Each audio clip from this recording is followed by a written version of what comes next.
এই হলো বিট্টু আর বিট্টুর বন্ধু চিকু। এরা দুজনে খুব ভালো বন্ধু।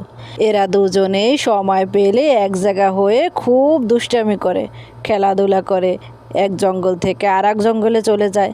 এভাবেই খেলতে খেলতে হঠাৎই বিট্টুর পায়ে আঘাত লেগে যায়।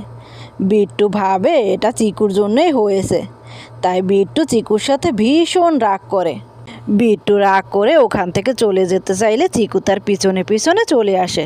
কিন্তু তাতে বিট্টু আরও রেগে গেল, চিকুর সাথে খুব খারাপ ব্যবহার করে চিকুকে ওখান থেকে তাড়িয়ে দিল। চিকু বেচারা জঙ্গলে এসে খুব কান্না করলো আর ভাবতে লাগলো, আমি যাকে এত ভালোবাসি সে আমাকে কি করে এত ভুল বুঝলো। ওর পায়ে আঘাত লাগাতে তো আমিও কষ্ট পেয়েছি।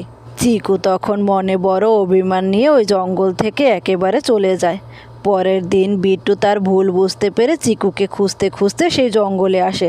জঙ্গলে চিকুকে না পেয়ে বিট্টু ভীষণ মন খারাপ করে বাড়িতে ফিরে যায়। আর বিট্টু বুঝতে পারে তার চিকুর সাথে এভাবে খারাপ ব্যবহার করা উচিত হয়নি। সে ভীষণ অন্যায় করে ফেলেছে। আজ এই পর্যন্তই। ভালো থাকবে বন্ধুরা।